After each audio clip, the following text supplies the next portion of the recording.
Everyone. My name is Amy Skillman, and I'm director of the MA in Cultural Sustainability at Goucher College. I want to welcome you to tonight's conversation about engaging in community-based arts programming to spark social change. Before we begin, I have some quick reminders. So first of all, closed captioning is available by clicking on the CC button at the bottom of your screen. We are recording this, so if you prefer not to be on screen, simply turn off your video. Please keep your microphone on mute for now and your setting on speaker view until we open it up for questions and comments from all of you. These events are designed as conversations with some opening remarks by our speakers and then a moderated dialogue. So we call it a chat fest. Please feel encouraged to communicate with each other using the chat function. And if you have any questions, go ahead and put them in the chat, and Taylor and I will moderate that to make sure that they get answered at the end, or asked at the end anyway. And I would say go ahead and begin chatting something right now about who you are and why you are here tonight with us. So this is the third session in our Spring Chat Fest series of online conversations with sustainability activists. Our sessions have been scheduled every Tuesday in March and in April.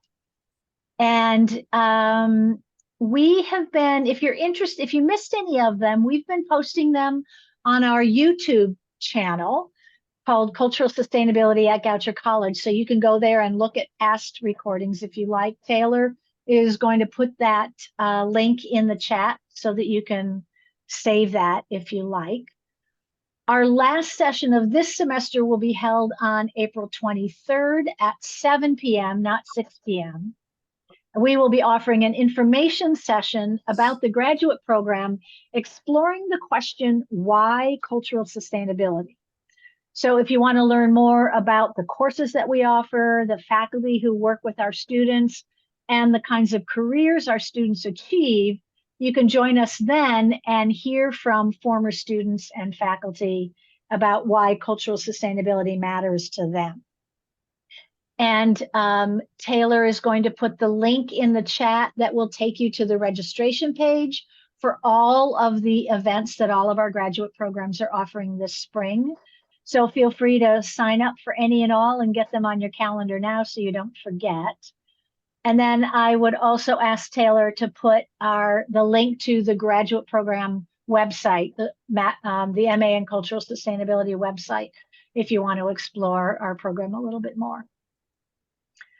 So tonight, we will be exploring how the arts play a critical role in shaping and renewing cultural assets within communities. From public art projects like murals and sculptures to participatory events like group performances, the arts demonstrate how creative action helps us unlock new perspectives on old realities. Camden FireWorks director Asiyah Kurtz will discuss how her organization uses community arts to spark social change in Camden, New Jersey. Originally from Memphis, Tennessee, Asiyah is an applied anthropologist with a Bachelor of Arts in Anthropology from the University of Memphis and a Master of Arts in Cultural Sustainability from Goucher College. She's from the class of 22, and she's the recipient of the Rory Turner Prize for Best Capstone in Cultural Sustainability. A self-taught quilter, Asiyah is accustomed to taking seemingly disparate items and weaving them together to create solutions that address macro issues. As executive director of FireWorks, a community-based arts nonprofit in an EPA-designated overburdened neighborhood, she leads the organization using an equity-driven, assets-based approach. True to FireWorks' mission to use art to create social change, Asiyah uses all of her resources to illuminate the human condition, uphold community power, and celebrate our shared humanity. Tonight's conversation connects directly to one of our courses on critical perspectives in community-based research. So we've invited Dr. Barry Dornfeld, who teaches that class, to moderate the conversation. Barry is a principal at CFAR, the Center for Applied Research, which is a management consulting firm in Philadelphia. He's also a documentary filmmaker, a media researcher, and an educator. His documentary work includes Itala, A Life in Klezmer, co-produced with the Philadelphia Folklore Project and broadcast in Philadelphia, Gandhi Dancers, portraying the expressive culture and history of African-American railroad workers in the U.S., Look Forward and Carry on the Past, stories from Philadelphia's Chinatown, and Plenty of Good Women Dancers, African-American women hoofers in Philadelphia, among many others. Dornfeld also co-authored with folklorist Mal O'Connor, a book called The Moment You Can't Ignore, When Big Trouble Leads to a Great Future. We use that book in some of our courses too. He has taught at New York University and chaired the communications department at the University of the Arts in Philadelphia.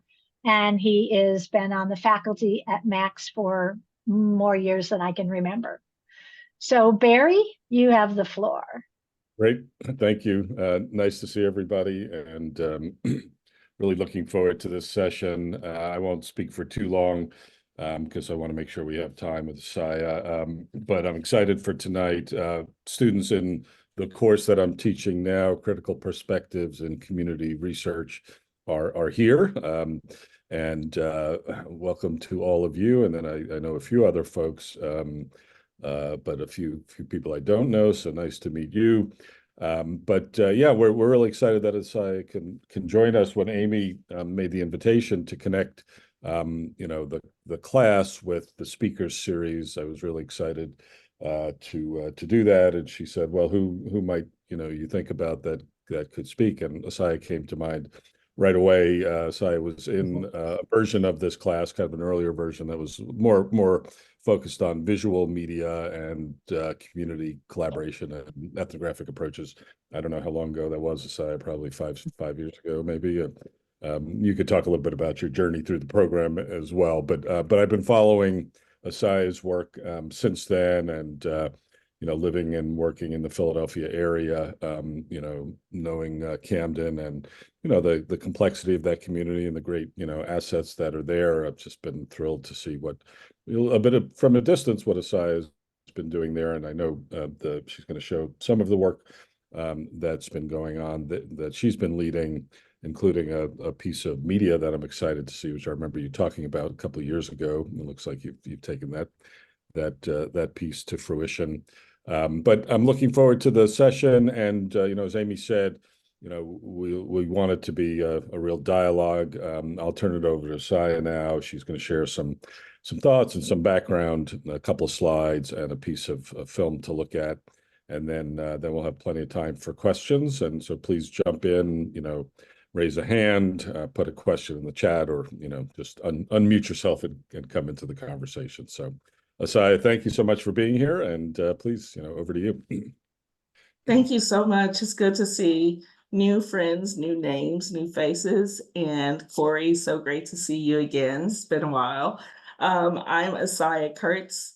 As Barry and Amy said, I'm the director of Camden FireWorks, and I graduated from the Max program, very proud graduate in 2022. So a lot of what I learned in the program is put into practice in my work. And so I'm going to show you a presentation. We'll just get that up and going, and I'm going to put it in to presentation mode. Okay. All right. So the topic is sparking community arts for social change. And the reason that I really wanted to be part of this Chat Fest is that where we are in Camden, we can't just make art for the sake of making pretty art. We don't have that privilege just yet. So we engage art in a way that allows us to activate, allows us to spark change, allows us to interrogate, and allows us to have a conversation. And so, speaking of conversations, I would love for you to just put in the chat what it can be good, it can be bad, it can be terrible. I don't care. Just say honestly what it is that comes to mind for you when you think of Camden, New Jersey. So I'll just give a few seconds, just put it in the chat. Barry, if you could just kind of read out loud what those are, that would be great.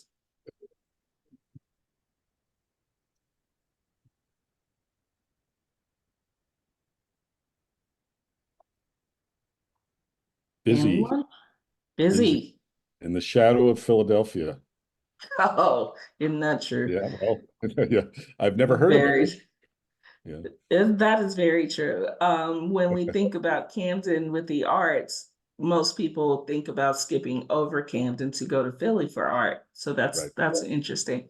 Any Right. others? A couple who have never heard of the city, which is interesting. I wonder where those Mm. folks are. But yeah, that makes sense. A space and place in transition. Mhm.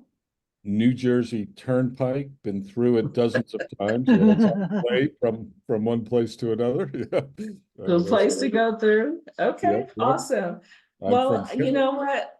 Oh, go ahead. well, the last one is I'm from California, so I'm not very familiar with the East Coast. So that was maybe somebody who said they hadn't heard of it. And I would add, Okay. just from my own experience, of course, says the hood, LOL. Yeah. I don't want to say, but it's like Look, Yeah. just my, say it. my understanding of Camden is Are you that are you from Camden, Corey, or from around I'm there? not from Camden, but my perception, my understanding was that you Ah. just don't go to Camden unless you know somebody. No, and that's totally valid. That is absolutely true. I'm from Memphis, so I had no context for Camden at all. I've been in New Jersey for 8 years, and so coming here, this has been like a whole discovery for me. I live in South Jersey. I live about 10 minutes from where I work. And so people would say, "You're going into Camden?" And I'd be like, yeah, I just saw no reason not to. So people really segregate themselves from the city based on things that happened decades ago. Camden was on the most dangerous city in America list 3 times. It had open air drug markets. You probably hear some of that about Kensington and Philadelphia now, where people just kind of use drugs, sell drugs, die, OD. And so some of the things, if you were to Google images of Camden, it kind of looks like this. Doesn't look too nice. Doesn't look like a place that's very warm and inviting.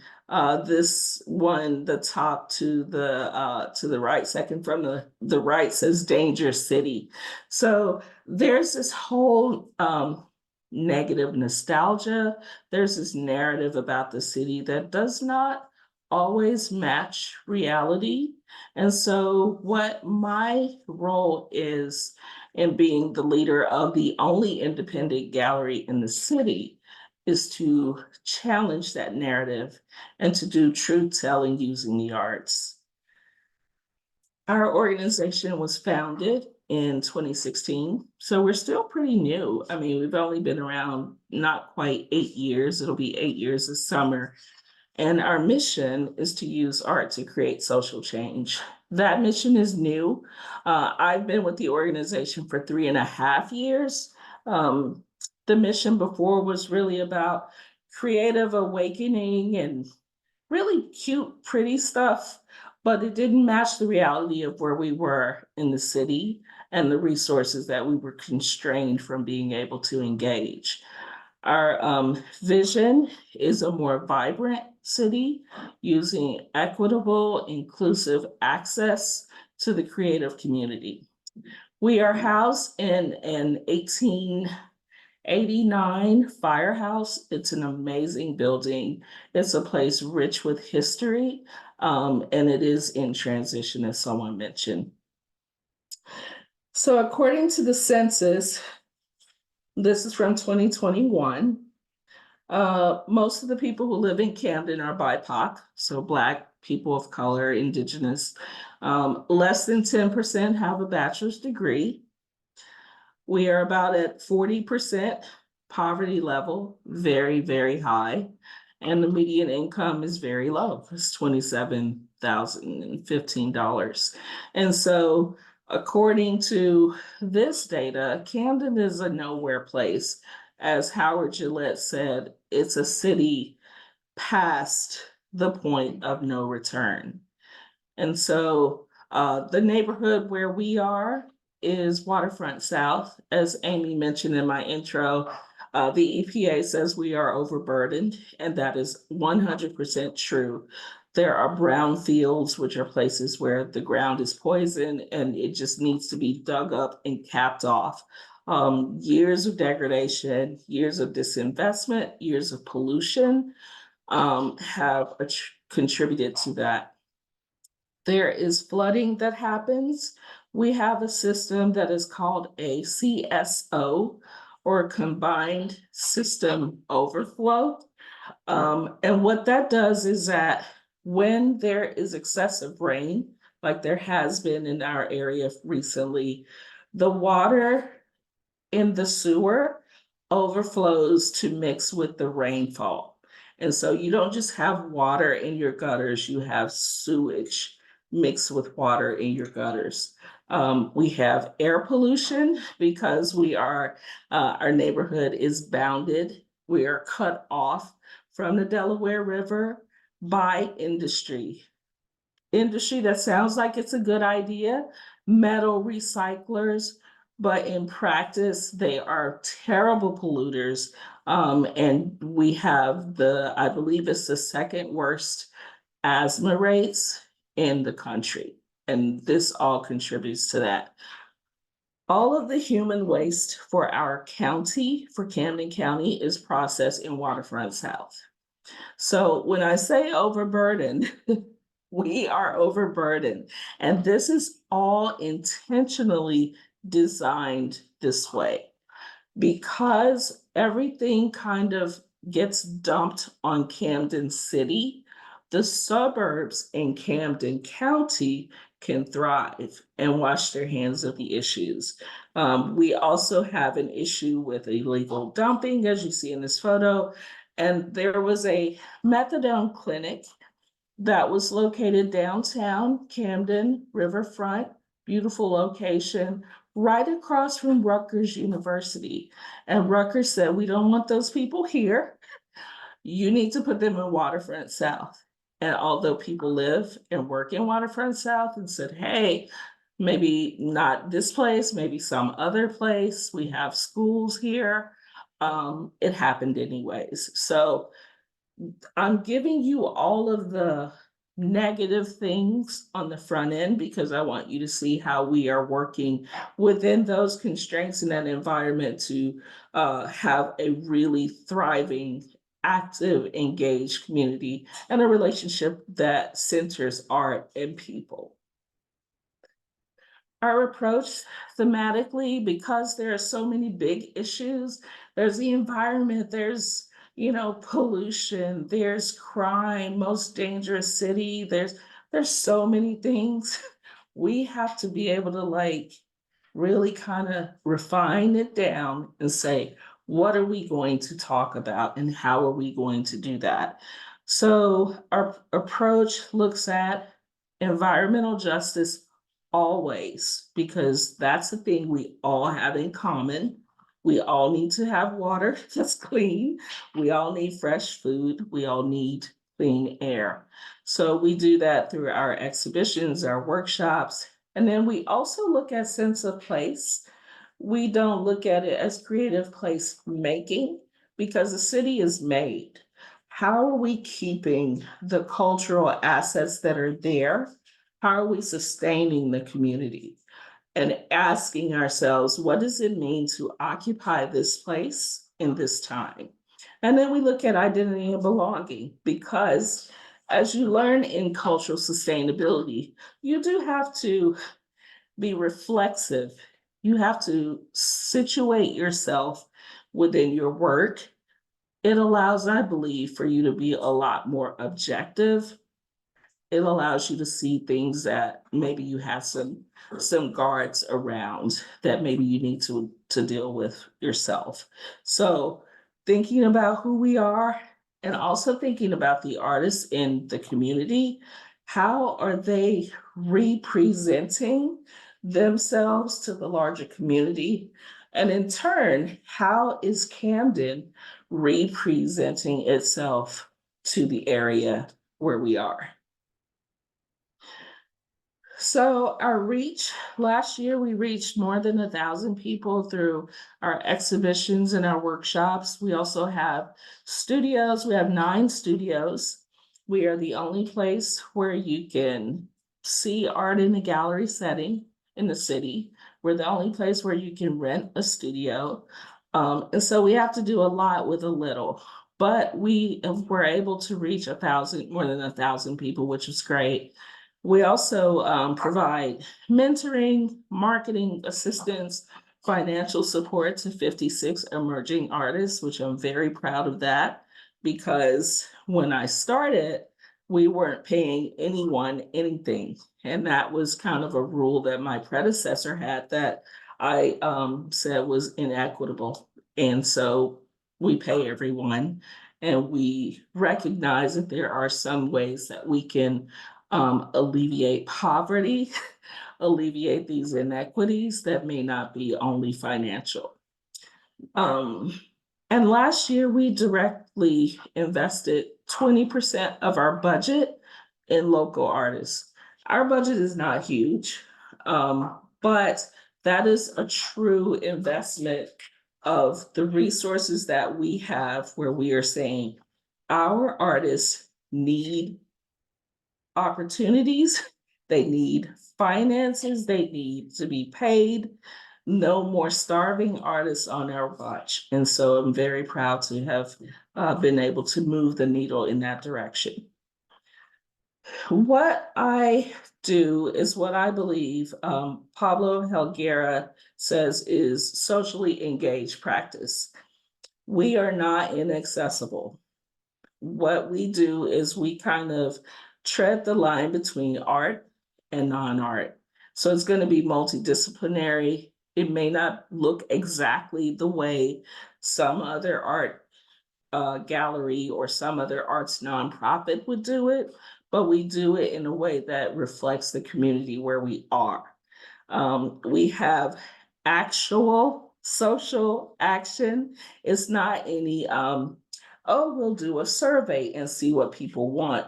We actually are in community with the folks who live around us, and the folks who are in our community, whether it is art or residential or, our various communities. We have a direct relationship to them. And so we engage with them. We engage with people who are welcome to the table. And we also engage with folks like the people in the methadone clinic who are not welcomed. So thinking about arts research, one of the things that I mentioned earlier was how Rutgers University used its power to have a methadone clinic, the only one in the city, relocated to about 5 blocks north of Camden FireWorks. Between us and the methadone clinic, there's a church, there's schools, there's theater company. There's other vibrant things that add to a better quality of life for folks. But what we have is a neighborhood that is very overburdened, that has transient folks who come, and also has people who prey on those vulnerable people. And so I wrote a grant proposal to Rutgers, essentially calling them in, saying, you created a problem for us, and so now we want you to help us solve it. And so I wrote a proposal that would allow us to engage folks from the methadone clinic many of whom we already have, with whom we already have a relationship, who will come into the gallery and see art. If I am there, they don't come to our openings where there's a lot of people, and I get that because they don't want to be judged. But if I'm there, they'll come in, check out the art, get a glass of water, and go on about their day. So I said to Rutgers, I would like to engage these folks in a geographical inquiry where they have a disposable camera, field journal, a watch, and a pen. And they document for us all the places in Waterfront South going to and from the methadone clinic where they feel the least safe. The reason this is important is because remember when I went to the Google images and I showed you all the places that are Camden and how they did not look safe? The way you perceive a place is through your body. This feels unsafe. This is too dark. I can't see. This feels cluttered. And so we want to leverage these folks' access to the community to show us their Camden. We want to curate a methodology that has accessible tools, that doesn't lead to unintended harm. And essentially, at the end of this, we will have documentation, we will have knowledge that's co-created with the community that nobody wanted there, to allow us to do an overlay of the map of Waterfront South for arts intervention. If So we can, yes. just want a quick question. I'm sorry to interrupt, but Yeah. I know Rutgers has a campus there. Rutgers Camden, actually, a good friend of mine is a faculty member there. Geographically, is that north of the methadone clinic, north and west? It's closer to the water, right? The methadone clinic, or no, the Rutgers Camden campus. oh yeah, this downtown. It's close to the water. All the development that's happening in Camden is happening downtown. And that's And northwest of where this map is that right? Yes, it's northwest. Yeah. We are in South Camden. Okay, thank you. Yeah, because it is interesting. I know that there has been quite a lot of development in Camden, but you're saying that that's not connected to where Fireworks is. No, it's not. Unfortunately, there are folks who see Waterfront South, where we're located, as a throwaway zone. Anything you don't want to deal with, you throw it to Waterfront South. And so by doing this intervention map, we will have data. We will be able to rely on this data, this visual kind of survey of the city to say, hey, this light's out here. Hey, can you cut back this bush? Hey, we have this mural that would look great in this place. Like, it gives us information that we can act upon. And then we have a really cool, this is a result of my capstone. So I want to tell all you Max folks, you get your capstone, your degree, everything you're learning is not just stuff. It is not just stuff that you're going to forget about. It's really valuable knowledge that you will be able to put to work. So my capstone looked at Black feminist epistemology. It looked at the framework, and it allows me to look at arts economies using a Black feminist framework versus a white Eurocentric, very hegemonic framework. It allows me to work within this Black and brown city of Camden with these folks and understand how they are using the arts to thrive, to create a life for themselves. Because the census says one thing, but what my eyes see as the director of the gallery is that there's other creative capital that's happening. So this is a study that we're engaging. It's backed by the Wallace Foundation. We're partnering with Jim at the Smithsonian, which I'm super excited about. And we are essentially doing a research plan to gather information on the Camden art scene and to answer the question for us, in what ways are the arts and artists in Camden thriving? Because I showed you all the bad stuff. That's old news. Let's talk about how there are assets that are being leveraged in the community for the betterment of the whole city. The goal is to represent Camden as a place with deep cultural assets and creative capital that really is ignored when you look at the way arts economies are measured. We do public art. Remember I was talking about the methadone clinic? Well, here we are. This is next door to our gallery. There's a spot that people were just kind of graffitiing, and this business owner had his place broken into multiple times. Every time he would try to develop the space, someone would steal the copper out. It was just a nightmare for everyone. After this was last summer, I walked by this spot 3 times in 1 week, and I thought a person was dead. And I don't know about you, but I can't just walk by someone and think that maybe they have expired or OD'd, and it's just business as usual. And so I had to call the EMTs. All that to say, this was a nuisance property for everyone, including the people who were ODing, because if you've ever seen someone come back from Narcan, they're not happy. They are not happy.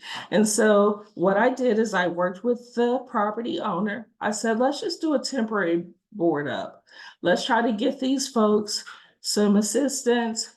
Meanwhile, let's get rid of this being a place where people are just kind of littering and dumping things. So they did the board up. And we hired a local artist, Devon Downs, and some of the comments, we paid Devon, we paid them to do the mural, but some of the comments were that they love the Puerto Rico flag. Thank you for what you're doing. This boy looks like me. Can we really get free Wi-Fi here? Because he just decided to put that there. People were actually trying to get free Wi-Fi. He was actually thanked, hugged, and even kissed on the cheek just for making art in a place where people were ODing and causing themselves and the community harm. So this is the result of that. It's just a board up. It's temporary. It's gonna come down, but for the meanwhile, it's there. It beautifies the neighborhood, and it has not, knock on wood, it has not been. I'm sorry, that's my dogs if you hear them, because I knocked on wood, so whatever. But that it hasn't been graffiti. The community cares about this. We have a curatorial program. It's called Inner Workings. And so when I'm thinking about gallery spaces, I'm thinking about how am I going to change what art is going on the walls? How am I going to make sure that the art is inclusive, whether it's gender expansive folks, women, people of color, whatever, disabled folks. So to change what goes on the gallery walls, we have to change who's making the decisions about what goes on the gallery walls. We have 4 exhibitions every year, and we have committed half of them to emerging curators. So we are finding curators, we are paying them, we are training them, we are giving them an exhibition in a gallery that they can put on their portfolio. We are doing our part to affect change, not only out in the community, but in the gallery space. Okay, so we have workshops. We do fun stuff too. So we had a vegan cooking workshop. There is an organization right up the street from us in East Camden called Viet Lead. It's basically farms, community gardening, led by Viet folks. And so that morning, Loan, who was the instructor, picked all of the food that went into the vegan cooking, and all these kids got to like understand Vietnamese cooking. So they made spring rolls, and it was really cool. We also do DIY fabric printing. We have quilters, started a quilting group 2 years ago, and Sunday, we had our first show for them, which was exciting. And that's exciting because the woman here in the gold is a master quilter. Her name is Renata Merrill. And it took me a year to convince her to let me put her quilts in the gallery because she said, I'm a quilter, I'm not an artist. And then when she saw her quilts on the gallery wall, she was like, oh my gosh, I'm an artist. It was amazing. 57% of the quilters who come to us have never used a sewing machine. And that moment when they make their first quilt block or when they finish a quilt, if I could just bottle that up, it's just magical. So I'm getting to the end here, but we also, as Barry said, are engaging in media arts. This is something very new for us. I do have a film to show you. It's about 9 minutes long. It is shadow theater. It is shadow, light, and silhouettes. It's cardboard, it's black paper. It is so accessible. Anyone can do it. If you have a smartphone and you have a vision for how you want to share a story, anyone can do it. So I'm going to show you in just a bit the community created film. It's called The Environment is Generational, and I'll show you that in a second. But I want to end here, and then maybe we could break for a few questions before we go into the film. But this is what the next generation looks like for us. Unless I hit the lottery, I'm going to have to figure out funding for all of this, but some of it is already in play. So for example, we are currently working on the strategic plan for public art in the city. The city doesn't do a percent for the arts. The city doesn't have an arts status. It doesn't do anything for the arts. And so we have to do that. And so we are doing that. Yi Wan here started on April the 1st. She is a Drexel intern, and we just started a new internship for emerging administrators. Remember, we're working with emerging artists, we're working with emerging curators, and we're working with emerging administrators. We have an exchange program that will be kicking off hopefully next year between a gallery in Brazil and us. Our artists will go to Sao Paulo and vice versa. Their artists will come to us. And really the exchange allows us to partner in a new way, learn from other folks. And for some of the artists in Camden, they've never left the city. So think about all that is going to come up for them, good and maybe not so good, but that will help them stretch as a person, grow as an artist. We are working on a pottery village for justice impacted women because I want all the people to feel welcome. I don't want fireworks to be part of that. Everyone except you crowd. So we don't draw the line in front of people who are having challenges. We want to call them in. We're working on live workspaces with the community developer, as well as residencies for Camden youth. So that is my presentation. I'm gonna stop and take a little Yeah. breather. Okay, wonderful. Thank you. It's fantastic. I mean, it's amazing what you're doing there, and what you built in just a few years. I mean, I know you inherited a start, but you really built amazing, thoughtful programs and infrastructure, and an approach.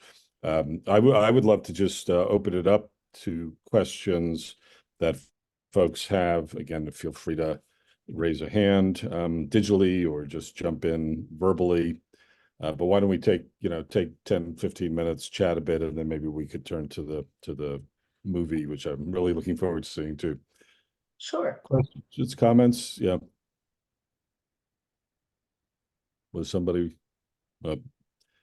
Okay. Yeah, John, please. So nice to meet you. You as well. My name is John. Yeah, I work at an organization in Pittsburgh that does a lot of creative placemaking initiatives, and it's not so much a question as much as something that I thought was really striking that I wanted to highlight. The thing that I run into in creative placemaking is there's a lot of community consultations, right? But oftentimes, in my experience, those community consultations are directed at people in power, right? Politicians, community leaders, members of other museums and stuff. And I'm really inspired by the intervention map that you guys are designing, because what a great and intentional way to get the other perspectives. And I would like to be doing more stuff like that myself. No, I think that that's wonderful. I can't take 100% credit for the idea. I was reading this book called Palaces for the People. And it was really about, I can't remember the author's name, I'll think of it in a second, but it was really about finding those spaces in the community like libraries, Yeah. where people are able to engage with other folks from different walks of life, those third spaces. And in that book, Palaces for the People, it was like a one line about a study done with women, Black women in this community, where they gave them Fitbit, like fitness trackers, and they told them to just walk around your community, do whatever you do every day. And what they found is at a certain point in the neighborhood, all of the Black women's heart rates went up. And they went up because it was dark or it felt dangerous. And so I'm like, ooh, I am going to use that to figure out how can we increase perceptions of Camden, of Waterfront South. Well, let's talk to the people who are the experts. Mm-hmm. Yeah, I think that book you reference is by, I think his name is Eric Kleinenberg. He's an anthropologist. Yeah, that's who it is. Yeah. He's done interesting work. He did interesting work on COVID and people's response to COVID as well. Yeah, I love that example. Other questions or comments? See, I'll just say that I'm in awe of what you're doing, and so grateful I'm here tonight to see it. Thank you. Thank you so much. One of my observations is one of our students in the arts administration program recently did an examination of ephemeral art, so art that goes up overnight in response to a very emotional issue, usually. One of the issues that she pointed out was that people in many circumstances don't have the iPhone or as you said, that can we really get free internet access here? They're looking for, what do you find is your best communication tool? So we don't really rely on scan this QR code, take this survey. We knock doors and leave flyers. That's what we do.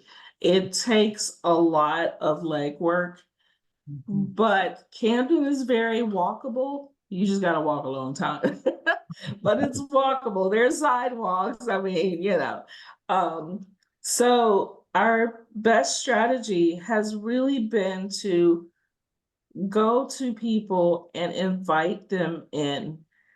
Folks are waiting to be asked to come in. Galleries for us are not places, especially for people of color. Galleries and museums are not places where you've always felt welcome if you're a person of color. Outdoors is also not a place where people feel welcome because there's this hypervigilance about why are you here and what are you doing? Where are you going? And so we want to interrogate that. Why is there a hypervigilance about Black and brown bodies in certain places, or folks who may have substance use disorders? They like art too. They come in our gallery. They're not going to trash the place. They just want to be part of the community. And they're waiting for somebody to say, why don't you come in and see the art? I have not been turned down. Nobody has ever said no. They all are like, oh, really? And so I think for us, it's really taking away the technology and connecting as a human, eyeball to eyeball, inviting folks in. It takes a lot, but it's been our best strategy. Thank you so much. So, I mean, you've mentioned a couple of the projects and forms of art that, you're engaging with. The quilting sounds amazing. And I know we'll look at the film shortly. When you're learning about the community, what else do you sort of see there that you think you want to engage with? I mean, obviously you have a gallery with walls, you have a studio space, so that points you in a certain direction, but I'm sure there's a lot of other richness, sort of verbal, performative work, music, etc. Are you sort of thinking about other modalities to work with in the area near you and with the community you work with? Yeah, so I just got back a couple weeks ago from a leadership. It wasn't even a training. I guess it was a retreat. I don't know. But it was through this organization called Rockwood Leadership Institute. It was for Black and brown women of color, femmes, and women. So it was a very safe space for me to just be me. And when I was there, we started the morning with Tai Chi. We had embodied practice. We did journaling. For the first time in my life, someone asked me, what is your purpose? I've never been asked. I'm 51 years ago as of yesterday. I've never been asked, what is your purpose? I've been asked, what do you want to do with your life? What do you want to be when you grow up? All these capitalistic forms of how you identify. But nobody ever asked me what my purpose was. And so what I came to realize in that time away of just being able to daydream is my purpose in life is creative liberation for folks who don't belong. That's what my goal is. And so for me, that's going to be truth telling through media, through exhibitions, looking at art.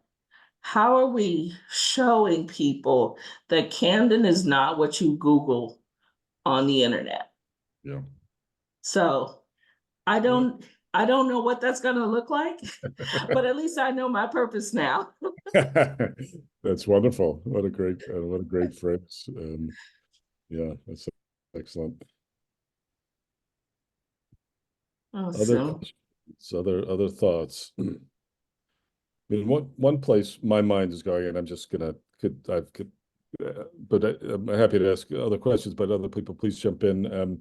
It's interesting. I'm at a conference in North Carolina that's on health equity and the social determinants of health, and that that phraseology, which, in the world of healthcare has been around for a while. And actually, there's been interesting work done in Camden about health equity and the social determinants of health.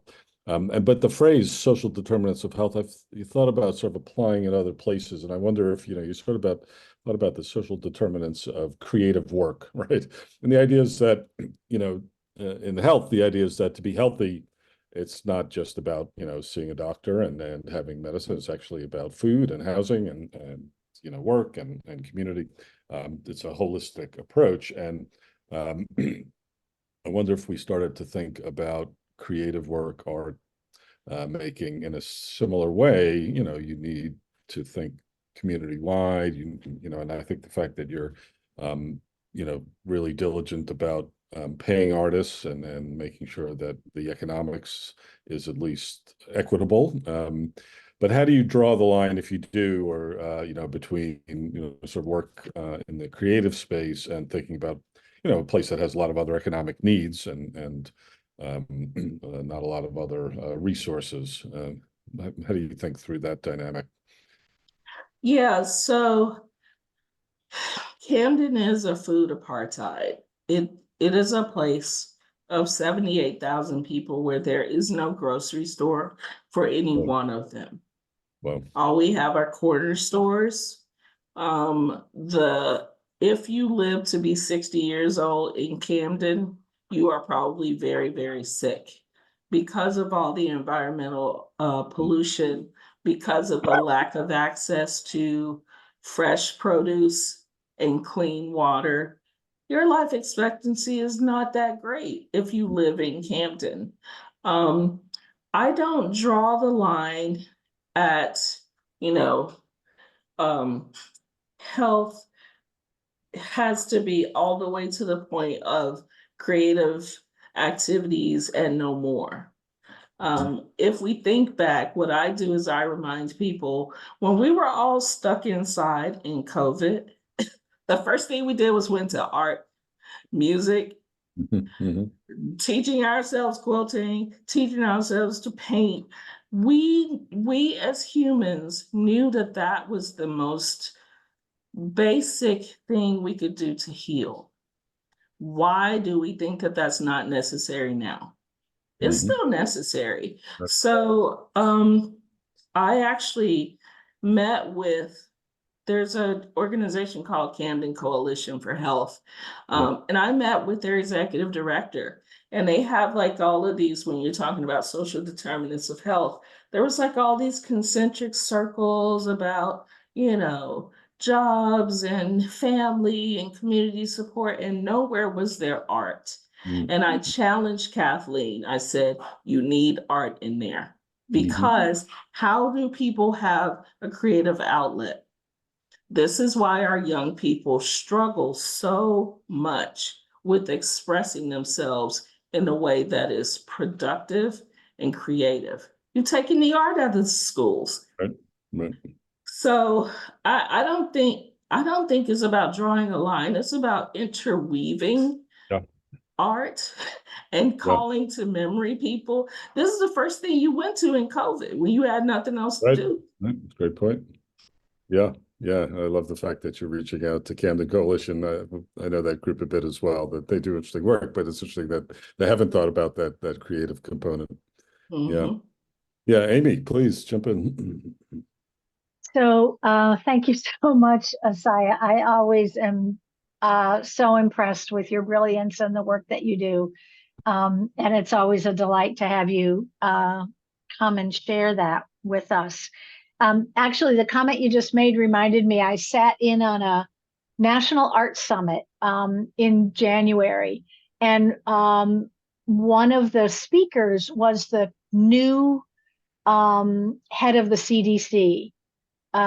What's his name? Oh gosh, Corey. He had Vivek was his first name. I can't remember his last name, but he's the new director of the CDC, and he sat there in this nationally streamed conference and said that art was at the core of being healthy. And so I say that because he's got to be figuring out how to get money out to people so they can be doing more art, more art that is connected to healing communities and healing families and healing individuals. But what I wanted to ask you was at the very beginning, you were talking about, I mean, you gave this amazing kind of narrative of the environmental injustices there in Camden, and talked about, I mean, I guess what I'm curious about, a lot of your work seems to be very empowering, right? Individually empowering. And I'm wondering what kinds of efforts you've seen that have kind of where the creative processes have actually activated action.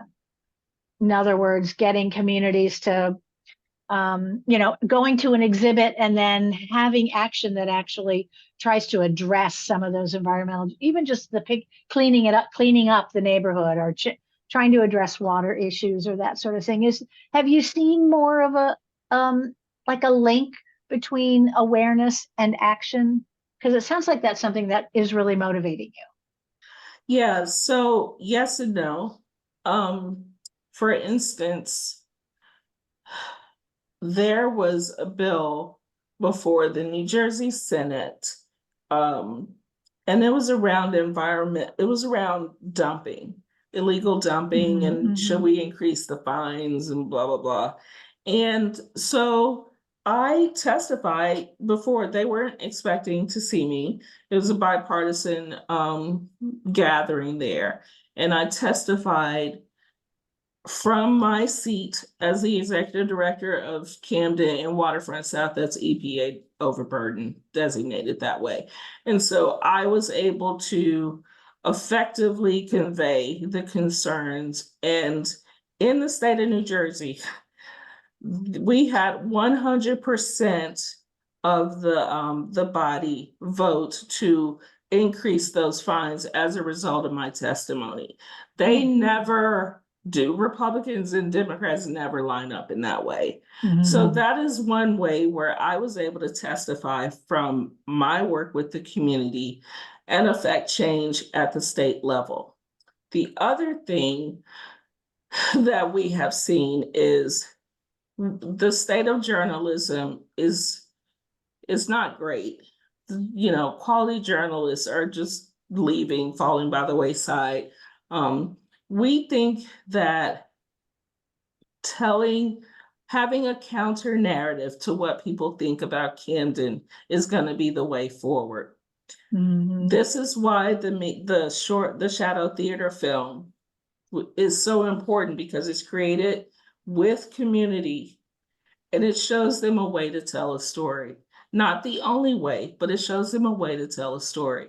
We are also working on a documentary of a local woman in Camden who works with youth in the city. She's like a rebel gardener. She just takes over lots and just has the kids clean them, and they grow food. And she doesn't ask anybody for permission. She just does it.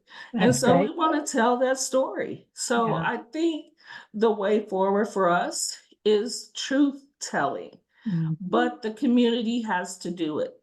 And I think short forms of media, I think teaching folks how to do op-eds, those are going to be strategies for us.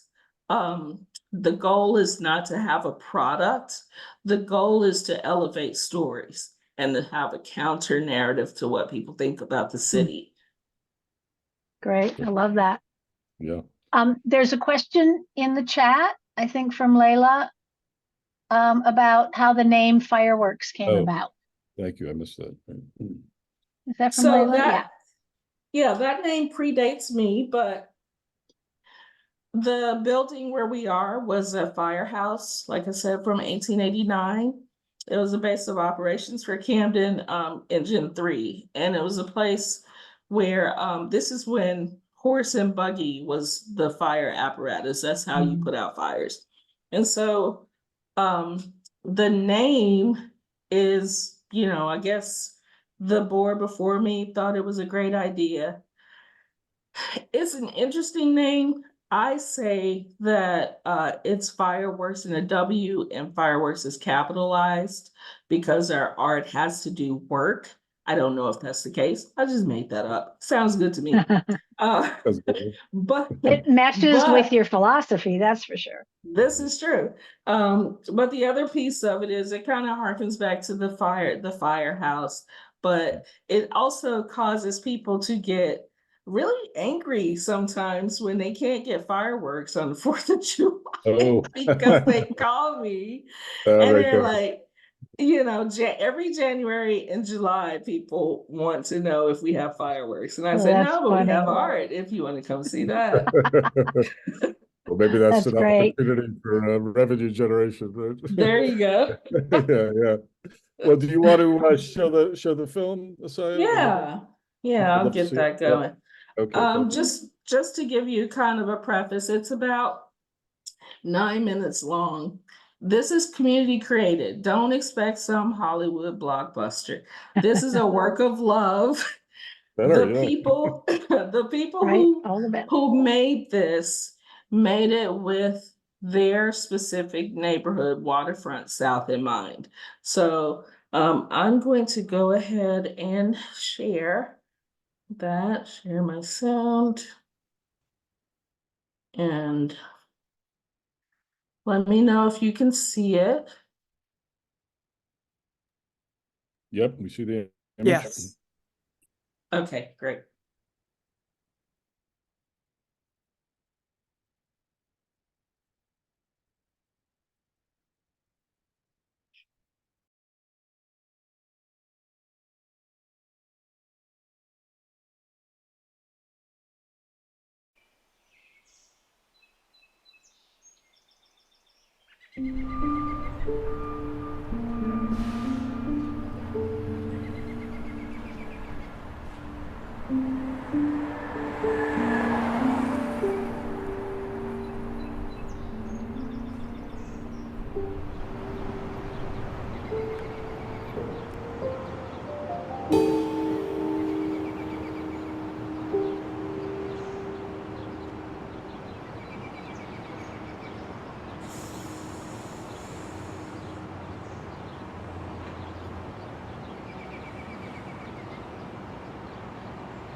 Wow, thank you. It's beautiful. Thank you. Yeah, Wow. Yeah. Powerful. yeah, yeah. Can you talk a little bit more about the process of making it? Who was involved and music and Yes. yeah, yeah. Yeah. So we had 7 people from Waterfront South to come, and we essentially had 3 different workshops. We had an artist from Philly named Macy O'Brien, who's like an amazing shadow theater artist. Mm. So she helped us with technique. She and I worked together. I had an idea about, let's just tell some of the things that a kid born in Camden would run across, from stepping over needles to people looking for prostitution in the park to the big pile. There was a 5-story pile of toxic dirt that just got dismantled not long ago. And so we had a series of every morning, or for the 3 sessions, we would get together, talk. There was a metal fire that had everybody very charged. And so we were able to just kind of like get people to cut out silhouettes of places in Waterfront South that had importance to them. It might have been like I did the building, Camden FireWorks. There were folks who did the tree that's half dead in their yard. There were other folks who did like Frank's Deli is the grocery store for most of us. And so it's very much situated in Waterfront South, but it was just a coming together as community, creating these silhouettes, talking about the challenges, and then talking about how we can get the story out that there are bad things, but people still live, and a kid can still grow up and get married and graduate college and have a baby and still have to deal with these issues. And so Macy and I, after everything was together, Macy animated, we filmed it, and that was it. The music, the soundtrack is a local artist who works with young kids in Camden, showing them music engineering. So he's a really cool guy.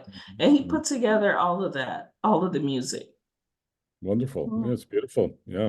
Have you Now, shown did it? you have an, yeah, Oh, or you're going to ask the same question. Go ahead, Yeah, Barry. go ahead. Yeah. Go ahead, anyone, please. Yeah, I haven't shown it did to you? anyone. Oh, You're the first. oh, you Really? need to have a showing at Camden FireWorks and invite the Yeah. community. Yeah. Get Yeah, we're some, I mean, planning that would be a to. great conversation starter. Yeah. We're planning to. We have it Yeah. planned for the day before Earth Day to do a Oh, premiere. nice. Wonderful. Cool. Yeah. Great. What a Great. nice piece. I mean, very evocative and beautifully done. Yeah. Thank yeah. you. Sometimes, simplifying the elements, makes a more powerful kind of Yeah. media. Yeah.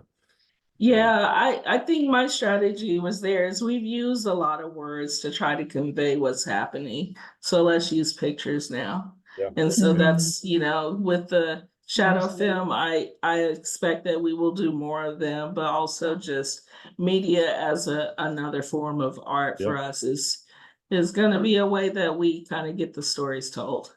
Yeah. Wonderful. Good. Good. Well, I know we're it's getting into the evening. Yeah. Yeah. Any other comments, questions for Asiyah? I want to thank you for beginning with environmental justice. My former career, and ending with it too. And I say that what you're doing and the community infrastructure is extremely important to resilience, because we know there are going to be challenges, maybe even catastrophes, that the people themselves within the community don't have any control over. Katrina, some train running off the rails and dumping more stuff on you. But it's organizations like yours that give our communities a resilience infrastructure. So thank you very much for sharing all of this work with us. Mhm. Thank you. Mhm. And some nice posts in the chat as well as Yeah. so, Yeah, make sure you grab a copy of the chat, Asiyah. Yes, I need You'll want to to. see yeah, people's comments. great. All right. Awesome. Well, maybe we can close up for this evening. Yeah, but- just have just a last if anybody has questions about the program, the Max program, I know some of you here are new, but if any of you are thinking about grad school and interested in the kind of work that Asiyah does and how she transitioned from this graduate degree into that, then these are Taylor is our graduate academic advisor, graduate admissions advisor. And these are our contact information if you want to reach out to us. So, Good. but Asiyah, I want to just thank you so much for joining us tonight, and just another brilliant presentation. I always love hearing what you're up to. It's inspiring and hopeful. So Thank Yeah. you very much. you know, I have Goucher to thank. yeah. Well, Oh, and I didn't even pay her to say that. Thank you, Thanks Asiyah. so Thanks much. everybody else for being Thanks everybody here. for coming. Yeah. So Yeah.